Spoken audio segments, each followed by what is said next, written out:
is our biggest crop. We harvest it so that we can sell it for feed.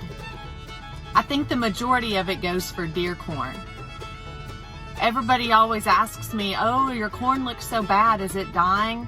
And so it does, it grows, it's green, the kernels form, and then it starts to dry down. We don't harvest it until it is all the way hard and dried down, because that's how it comes off the cob easier.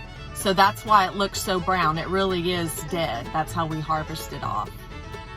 We try to get planted in March, and then we usually harvest at the mid to end of July or early August.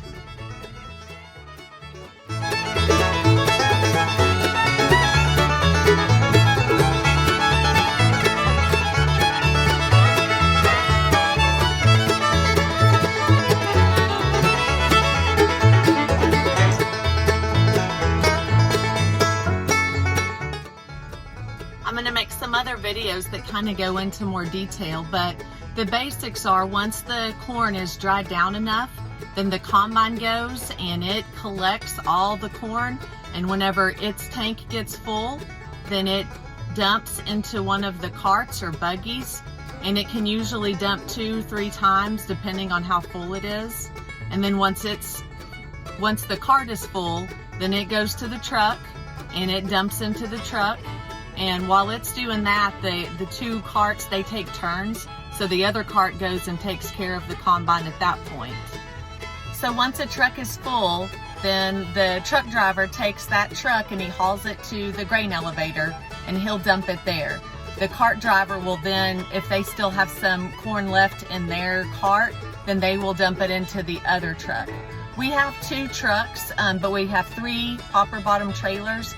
So some years we rent a 3rd truck just so we have it in case we start to get backed up. We typically just run 2 trucks at a time, but we'll have that 3rd one out there just in case. And we might take it just a few times during the day. You don't want the combine to stop. If the combine stops, then you're not able to keep going. As long as the combine's going, then everything is good. So if both the trucks are either gone or already full, then that's when they decide to dump into that 3rd truck. The carts hold a good bit, so if they can see the truck driver is almost back in the field, they may wait a second, but they just kind of have to figure out, you know, do I have enough time to wait? Because their job is to make sure the combine driver does not have to stop. We want the combine to keep rolling. Once the trucks dump at the grain elevator, then they come back to the field and get some more.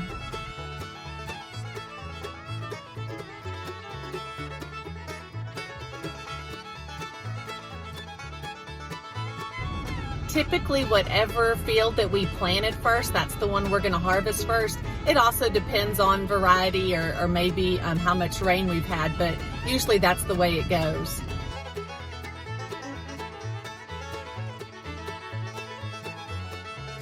Harvest is something we look forward to every year.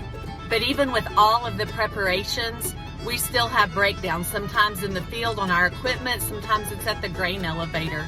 We have flat tires. We've already had 2 flat tires this year, and I think we've had 4 different days of weather delay.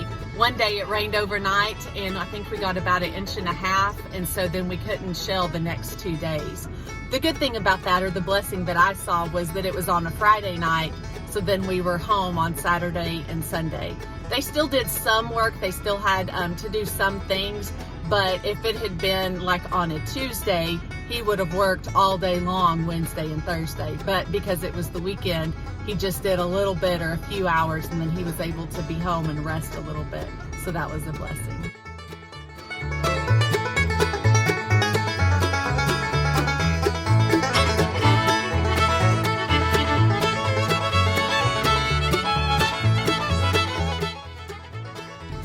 During harvest, the guys work 14, 15-hour days. They're up and out the door before 7 a.m. Sometimes they're even out by 6:30. Because of the moisture or the dew, we start around 9 o'clock in the morning is when the combine starts shelling, and then they shell until between 8:30 and 9 o'clock at night, as soon as it kind of starts to get very dark. but then it may take them 30 or 45 minutes before they get everything tarped down and hauled to wherever they need to haul it and then get home. It makes a really long day, but I guess maybe it helps everybody to sleep good.